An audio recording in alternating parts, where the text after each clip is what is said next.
I'll start this roundtable off with a general question. Who or what prompted you to get into sports writing or just becoming a sports journalist in general? You got either one of you can start answering the question. Why don't you go first, Pardeep? Oh, okay. Well, my story is basically nothing. So over the years, people had given me an idea, like when I was in middle school, of getting into journalism, but I was at an age where I didn't care about working. And then randomly I got into soccer, and then this idea popped into my head where I could get paid to go to sporting events instead of paying to go to sporting events. And that's where it sort of started. And I realized I liked all of the work that came with being a sports journalist. So that's what I'm doing now. Hey everybody, glad to be here. So I was actually a science major in college. I was a biochemistry major. I was planning to follow the steps of my sister who had the same major. She went on to get her PhD. But I started working for the Daily Collegian, the student newspaper at Penn State, my freshman year. And so I really got interested in writing. I first did it as kind of an activity. I was interested in covering sports because on the Penn State campus, that was the biggest news. And so I got into sports writing and I did it for fun. But as time went on, I realized that I was really wanted to make this my career. I enjoyed being able to share new things with readers. To report news and spread it to the campus community. It was just something different that I found a different level of enjoyment with than working in a science lab. So I decided to go to grad school for journalism. Then I ended up at the Star Ledger, and now I work at Sports Illustrated. But yeah, it was not my plan. And so I think I always tell people, like, you can change at any point in time. You're not sure necessarily what career path you want to go on. That's fine. There's a lot of options. And sometimes it takes exploring something you haven't really done before to realize that's what you want to do with your career. Okay, so my next question is for Jenny, and I know you've been in the journalism platform for a while, so I was just wanted to know, like, what were the expectations for sports writers when you first started writing, and have they changed since? Yeah, that's a great question because it really has been a huge transformation. I graduated from grad school in 2007. So when I first started working at the Star Ledger, Twitter wasn't a thing. I think I joined Twitter maybe a year or so into working at the Star Ledger. And the newspaper was my primary concern. You know, we would post our, updates on the internet, and we had I was covering, I ended up covering the Giants and the Jets for the Star Ledger. So we had, blog that we post things on, but it was just in terms of news being broken by the second, that was not the case when I first started in the industry. And now it's totally different. Twitter came about, and now we have Instagram and TikTok and all these other forms of communicating. I think the other really big change too is that as a sports writer, all of those platforms have given athletes their own platforms, and it's given teams their own platforms. And so the role that you once played as a journalist, where you were the main means of communicating information to fans, to communities, etc., now teams and players can do that directly on their own. So I think you have to be more creative about stories. You have to take on stories that otherwise wouldn't be done, and maybe think about different ways that your reporting can stand out, because that there are a lot of other ways for updates about the team or the games they're playing to be shared. So I think it's really sparked a different level of creativity. And the last thing is probably just how multimedia everything is. There's video, there's podcasts. You have to think about a story in multiple different ways, like the whole presentation of it. Whereas when I first started, I would file 600 words to run in the newspaper, and that was my main focus. And now you have to think about all these other things. Sorry, there's a siren in the background. I live in New York. So. That's fine. I think Pardeep can agree with me that social media has taken a large impact on the sports world in general. Even COVID, the time that we're in now, the pandemic, they changed like styles. We're in Zoom, a Zoom webinar right Yeah. now. Like who would have thought that? Do you want to add anything to the conversation? Yeah, I mean, just talking about social media, it really gives sports, and probably not just sports, but this sort of 24-hour, 7 days a week vibe where there's something somewhere all the time. And I mean, and if your beat isn't particularly narrow, like if you're not just covering one team, then it has an even, I mean, it just, there's so much happening all the time. And it can, and I mean, like, that's basically the only world I've known as a sports reporter, but it can get overwhelming at times. But it's about finding, I mean, everything's about finding a balance, right? Like I have to, like, there, like you were just talking about TikTok, Jenny. I'm not on TikTok, but I mean, like I appreciated it from a distance, but now, like I cover soccer primarily, and now soccer teams are getting involved and players are getting involved. I made a joke on a podcast like a couple of weeks ago that we're going to need a TikTok correspondent. It's true. I mean, I have like coworkers that find story ideas on TikTok, and I'm like, I feel very out of it, but you never know what you'll come across, right? So it's just another medium that information is being shared on. Right. And I think, I mean, I know I've been talking about how overwhelming it can be, but also the fun thing about, social media being there and athletes and fans and teams having the ability to post on there is that you get to see a lot of their personalities. Like for me, I like covering sports because I like sports, but also there are humans involved, and I like to get to know them, and I like to find out who's interesting and what stuff are they interested in, and am I interested in that stuff? Like I accidentally have like a glossary in my brain of which soccer players have ventured into music because they post about it on social media. But that sort of stuff is really interesting to me. And then it does give you inspiration for story ideas, because I think probably one of the greatest things that a journalist can do in an age when teams are putting out their own content is being able to give athletes like this really fully fledged human look. It's not just, oh, look, they played this game and they're good and they did that, but they do other things too. And that to me has been one of the great advantages of having social media around. On the topic of social media, I know that social media has been a huge impact when spreading the word on social injustices and equality within the sports community. So we have a question from one of our students, and it is, does your field always encourage topics of social justice and equality, or do you feel an obligation to bring topics of inclusivity to light? I can start. That's a really important question, I think, and it's something that's really been pushed to the forefront over the last year, but has been an important issue for a long time. And I think athletes using their own platforms to speak up about social injustices has encouraged more of that dialogue within the sports space, which is a good thing. But those were stories that needed to be written and were being written with some backlash, I would say, before that point, right? I mean, when Colin Kaepernick first knelt during the national anthem, there was a lot of backlash that he received. And I think if you were writing stories on that topic, you would find a lot of players didn't want to touch the subject. And I think that has shifted a little bit. And that's good to see that there are more players who feel comfortable speaking up, that they won't face as many repercussions from their teams or organizations.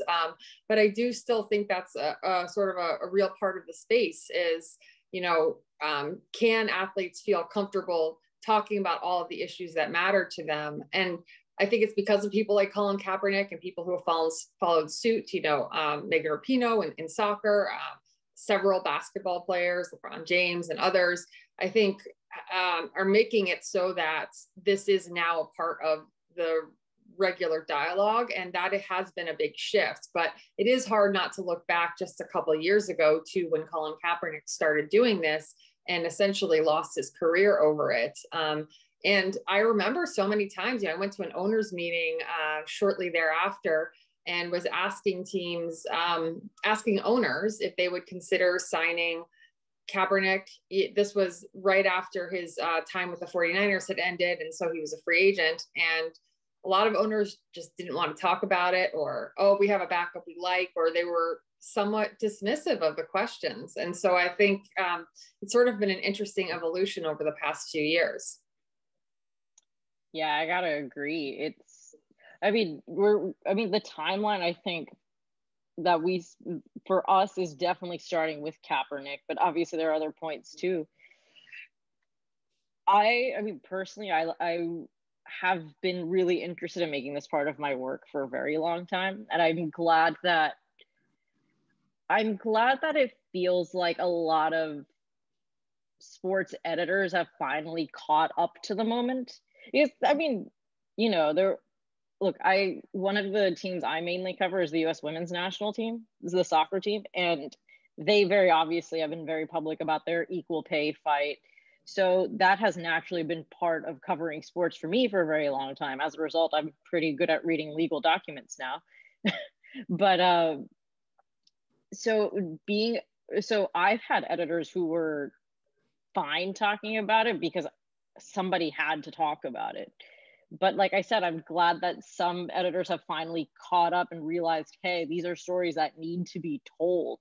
But I think, what Jenny was saying about how owners, at least right after Kaepernick was no longer with the 49ers, were hesitant to talk about it. In a lot of ways, they still are.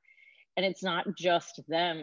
There are a lot of supporters of different sports teams who remain very hesitant to talk about these issues. And that's part, we can talk about social media in that regard too, but I think that's pretty self-explanatory. But for me, if we're going to, the thing that I'm personally looking at in my work right now is we've seen athletes take the lead on this a lot, and I'm really appreciative of their efforts. I think across the board in different sports, they've done a lot of great work, not just inside sports, but outside of sports. There's still a lot of catching up that needs to be done from other people in the sports bubble, whether it be, fans or owners. It's still not as open a space to talk about social issues. And it should be more open, but there's a lot of work to be done there. Yeah, I think that's a great point about the people who lead teams. It's just still a persistent problem. And we saw the WNBA's efforts last summer.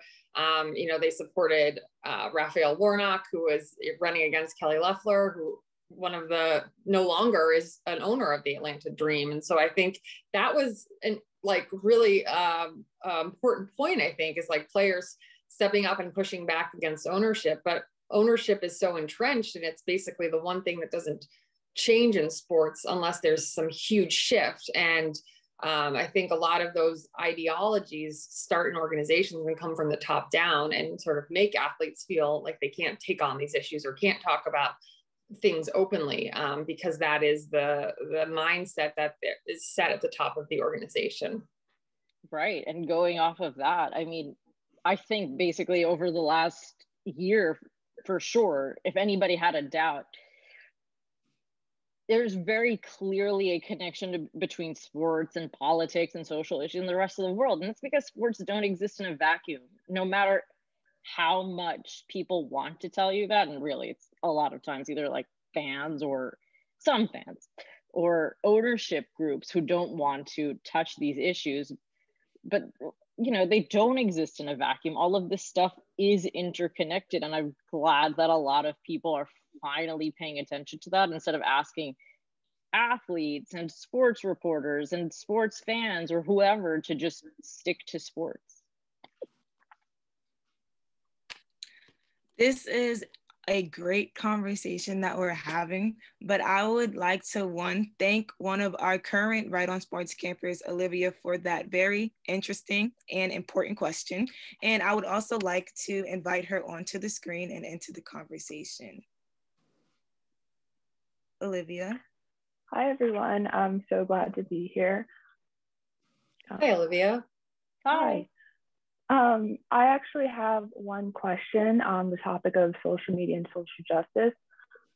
Given the events concerning the women's NCAA basketball tournament, how do you kind of see social media playing a role in the future generating equality in sports? You want to take this or shall I start? Go first, yeah. Okay.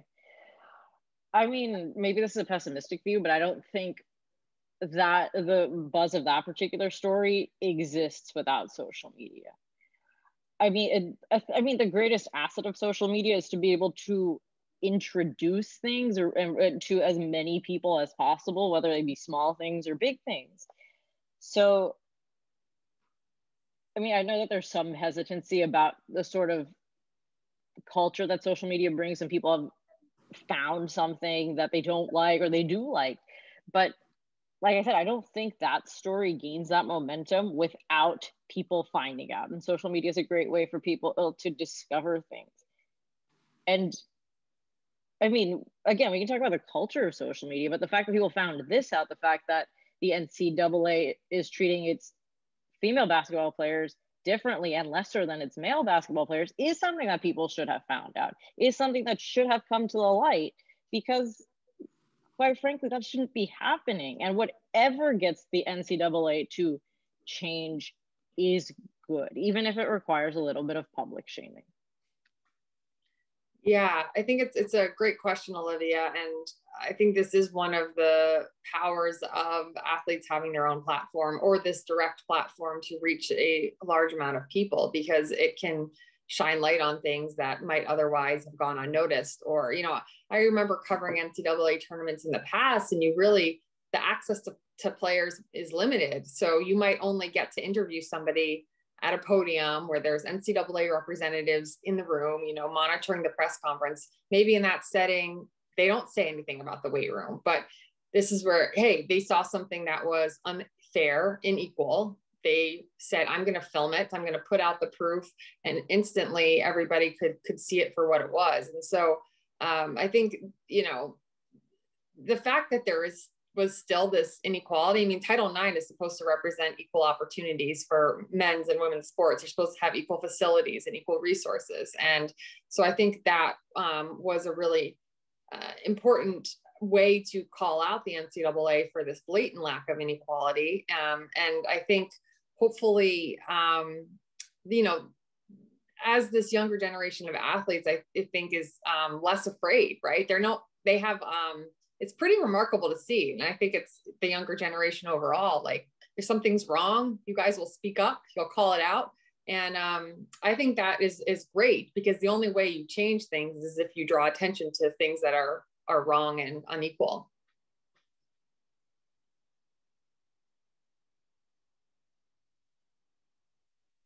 Okay, one thing that we do at Right on Sports is ensure that we have more than one question, a follow-up question after our main question. So Olivia, do you have any more follow-up questions? Yeah, I just have one more question. It's more general, but how often are you conscious of your gender within your field? And are there certain situations that make you conscious of it? Yeah, I can start. Another good question.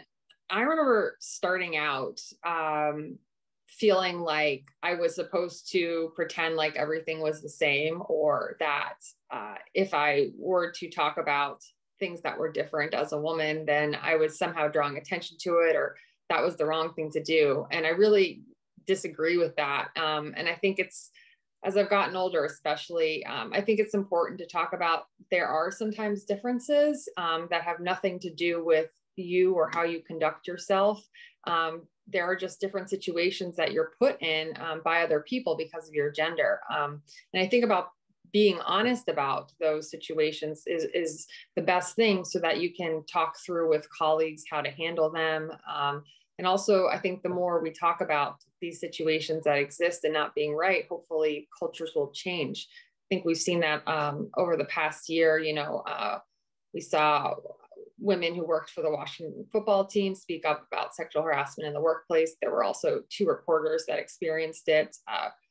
recently this spring, we've seen it in the baseball world as well, reporters who were targeted with unwanted advances or inappropriate text messages.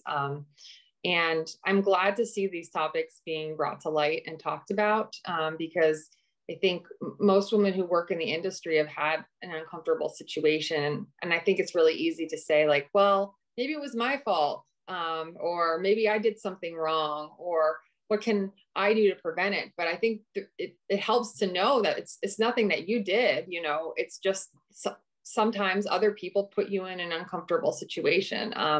Having a toolbox, how to handle it, having a support network of other women in the business, I think is really important.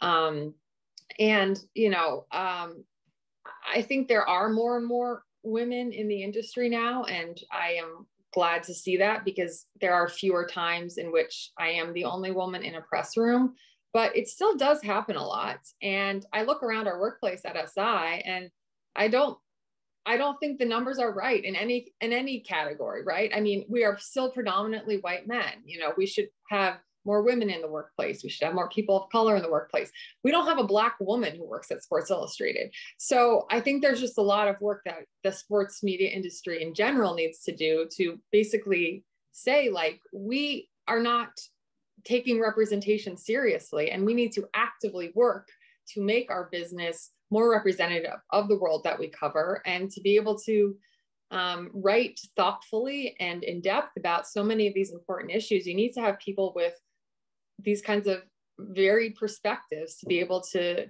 do that adeptly. So yeah, that was really well said.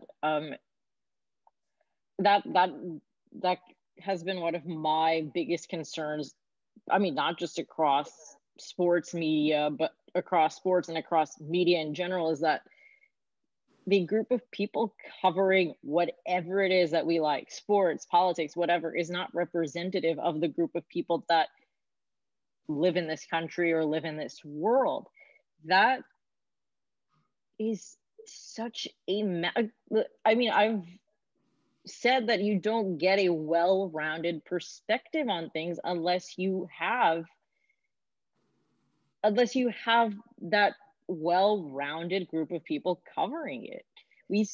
If you read the news, watch the news, whatever, you see the gaps in coverage all the time. And, you know, I mean, to go back to my personal experiences, I've been really lucky that a lot of the spaces I've ended up in have been very supportive of me and my point of view and the things I want to cover and the things I don't want to cover. I started out, like, right now, mostly I cover women's soccer, but I did start out covering men's soccer. There were so many times I was the only woman in the press box or in the locker room. And, you know, thankfully everybody there I didn't really have problems there.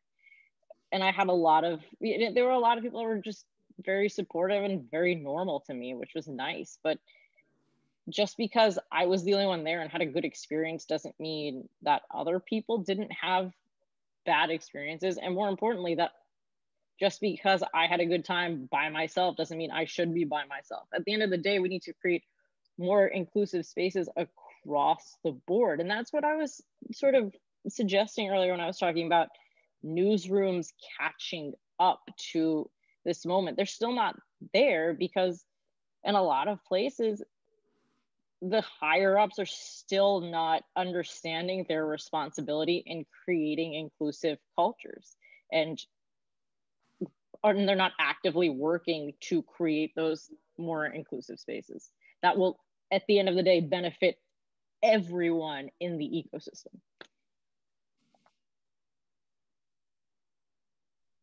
Wow, thank you so much. Okay. I'd like to thank Olivia for joining us today. You had caused the conversation to be very interesting, and I thank you. And we have one more question from a Right on Sports student. Her name is Penelope, and she would like to know you guys' thoughts on Megan, I'm so sorry if I say her name wrong, Megan Rapinoe speaking out on equal pay for USWNT and women overall. Oh, this is my beat. So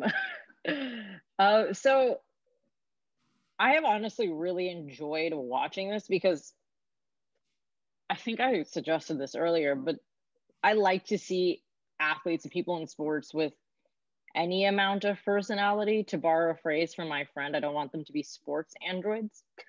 But really, what I like is that she understands the seriousness of her role and is speaking up. And she hasn't decided to just speak up for herself, but in the end, she has decided to speak up for lots of other people that are experiencing a similar type of discrimination.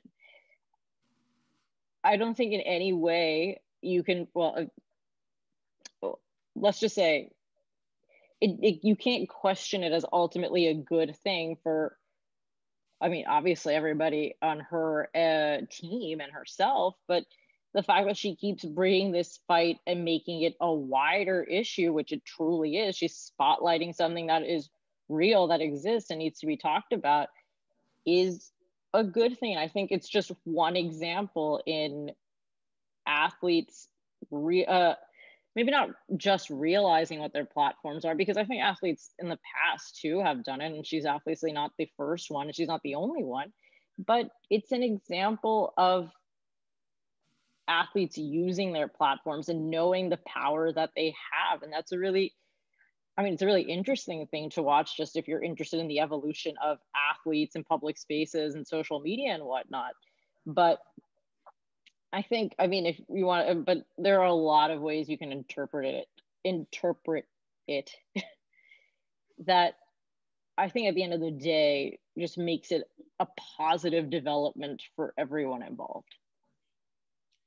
Yeah, I definitely agree. I think the women's national team has always been very willing to take on issues beyond just soccer, you know, even going back to the 90s. And I think what we're seeing now is sort of an evolution of that over time, and also probably a frustration level that things haven't changed as much as they wanted to over the last 20 years, right? I mean, women's soccer players and the women's national team have been raising attention to gender inequality for a long time, and there have been only marginal changes. But you know, recently, you know, the equal pay has just become, or the equal pay fight has really become a part of our, you know, general cultural lexicon, right? It's on t-shirts, you see little kids wearing it. It's really become a rallying cry that has extended well beyond soccer. And I think that was a great example of them using their success. I mean, they're a team that is so successful, and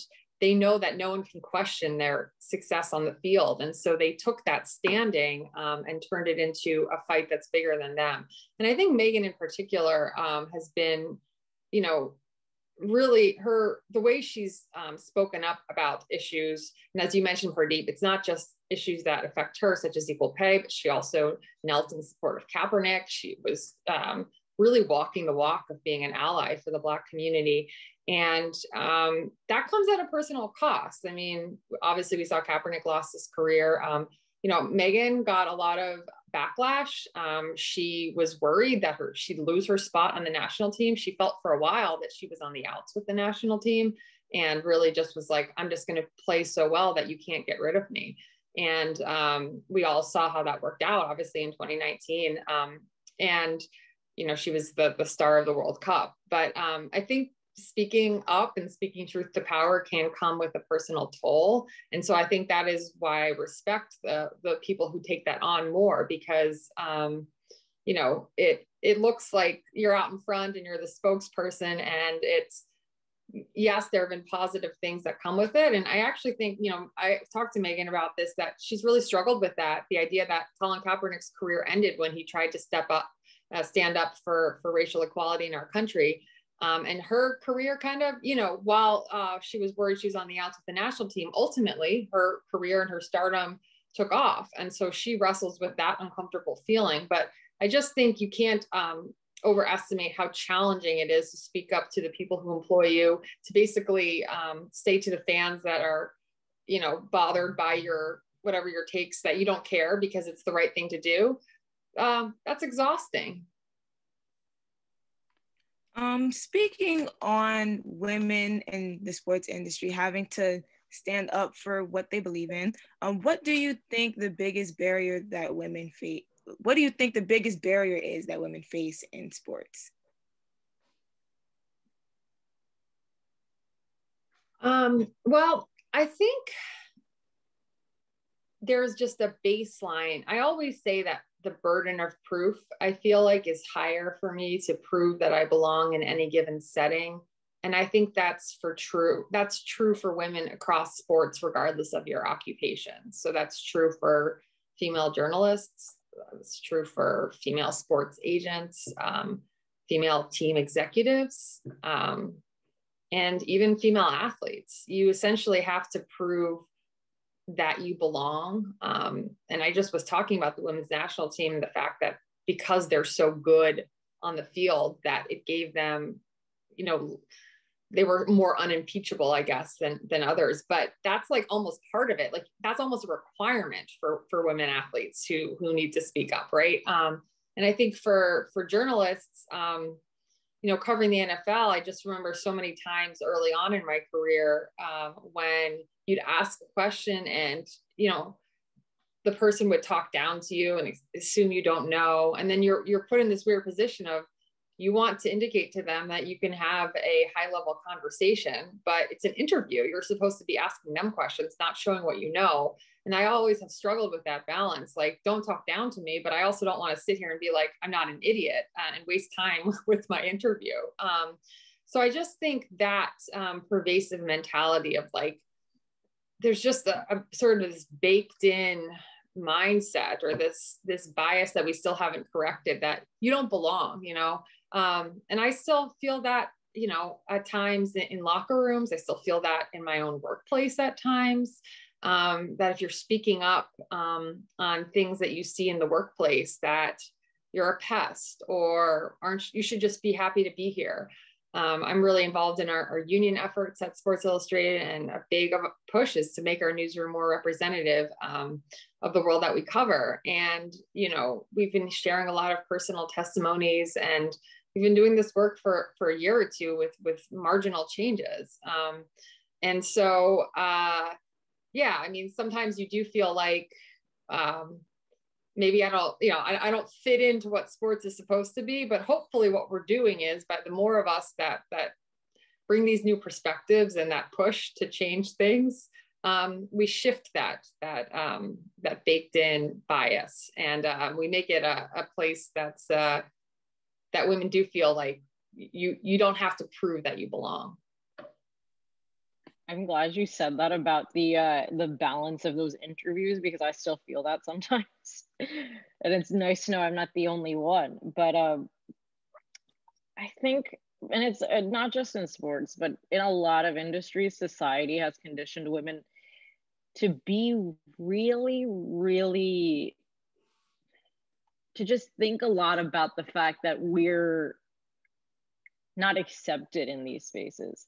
And so you have to do the personal work of knowing that you have done enough to be there. That you don't have to be like, I mean, you were talking about how the USWNT part of the, I mean, one of the things Megan Rapinoe said in Washington the other day was that they have accomplished everything and still they are the victims of discrimination. But so, and even if you're not like achieving the top stuff, it doesn't mean you don't belong in those spaces. But first you have to tell yourself, hi, just because other people might make you feel bad about it doesn't mean you need to feel that way. But at the same time, realizing that it's not, again, it's a thing about it's not your fault. I know what I'm saying is it's work that you have to do, but it's also realizing that it's work other people need to do more. And that at a certain point, obviously, if you believe that about yourself, you can sort of pass it on and create less toxic environments in whatever position you have. I mean, I personally don't hold any leadership positions anywhere, but I know what it's like to be someone's colleague. I know what it's like to be, you know, just friendly enough, and know that it's not that creating a toxic environment is not necessary to accomplish anything. And so whoever shows up, whether they be part or whether they be, you know, a man, a white man, a person of color, it doesn't matter. I know how to do my part to create an inclusive space. But to go back to your original question about what limits, right? Am I remembering the question right? It's like what limits women into getting into sports environments? Am I remembering that right? Okay. It really, I don't think it's women that are limiting themselves. I think it's other people who either are doing it on purpose or have just bought into the idea of sports being a male dominated environment that do it. And I think a lot of women, if not every woman in this industry, has on some level done the work of making it a more acceptable environment for other people. Agree. I completely agree. Given what was just said, based on the last question, we have a Q&A question from a Paul Johnson, and it is, what is a change that sports reporting management can make in order to rectify this? Well, so this is like, I spend half of every week working on this because I'm the unit chair of the SI union. So we are bargaining for our contract. So we are making proposals to make management change. So, or do things differently. One of the proposals that we have put forth is for different metrics in the hiring process, so that we've asked for 50% of people who make it past the initial hiring screening. So essentially to an interview with the hiring manager would be from groups that are underrepresented in the newsroom, and 60% for editorial decision-making positions. So that is whatever is currently underrepresented. So in our newsroom, that is people of color, that is women. I think, you know, in Sports Illustrated and sports media, women are underrepresented. In other sectors of media, that's not the case, but in our newsroom, it certainly is. And I think the idea is what, you know, we've been talking about is having more people in the newsroom that bring different perspectives, that can reach different audiences, that can write thoughtfully and think about sports in a different way, and sort of change this mindset that has really we've been stuck in for so long. And then also having people in leadership roles that are not white men. I think that is one of the biggest reasons that sports media hasn't advanced, is because the people who are controlling the publications largely have not changed. There are some exceptions, obviously, but we have never had a woman or a person of color at the very top of our masthead. Or we've never had a woman or a Black person at the top of our masthead. So I think that is unacceptable. And I think that affects our coverage. And I think we were talking about sports teams and a culture from the top down at the ownership level. The same thing goes for newsrooms. And then I think the other thing is that we all need to be better allies in our newsrooms. So we need to support each other. If somebody is facing an uncomfortable situation, I had allies in support when I was at the Star Ledger. I had people who told me, I said, hey, this player, laughed at my question and said, you're such a woman when it comes to this. And my coworker said, you go back to him the next day and tell him that wasn't appropriate. And I did. And we had a very good relationship from that point forward. So be that person in your newsroom. Or if you have Black colleagues who feel like there's no writers on staff that are really representing the issues or covering them the way that, we saw this last summer. We didn't have a Black writer to write about what was going on in the sports world after George Floyd. And we had a lot of Black colleagues who worked in other roles on our staff, video producers, who were really upset and bothered by that. So we've tried to work on solutions. We've called management out. We've said, this is the reality in our newsroom and it's not acceptable. If you're not a manager and you don't control a publication, you might feel like there's nothing you can do. But I think the power of, working together, collective action in a union sense, and just even day-to-day support of your colleagues in the industry. Yeah, I mean, you definitely are more of an expert on this than I am. I did just admit that I have no leadership positions whatsoever. But I think for management, I mean, one of the really basic tasks, and I think this is true across the board, is to just listen when people tell you there's a problem. I mean, if you just want to think about it logically, if a lot of people across the board in different places are telling you that there's a problem, maybe there's a point there. So using your logic, maybe you should listen to that a little bit, maybe a lot, depends on what you need to hear. That will be an important place to start, because, you know, allyship is really, really important too. At the end of the day, we're trying to create a better working environment for everybody, where we can at least do the bare minimum of understanding other people. That's the very minimum requirement of a journalist or somebody in media, right? Is to understand other people and the things they face, whether those are, you know, positive developments or negative developments or somewhere in between. So, you know, that has to be the minimum requirement, is to just being open to listening, because at the end of the day, it's not going to cost you anything if you decide you want to have an open mind and you want to actually understand the world you live in. And yeah, also just listen to everything else Jenny said. Okay, keeping in mind what we said about listening, understanding, allyship, what words of wisdom would you give young women before they start on their journey towards sports journalism? Oh gosh, that's a big question. I guess one of the things I'd like to say is,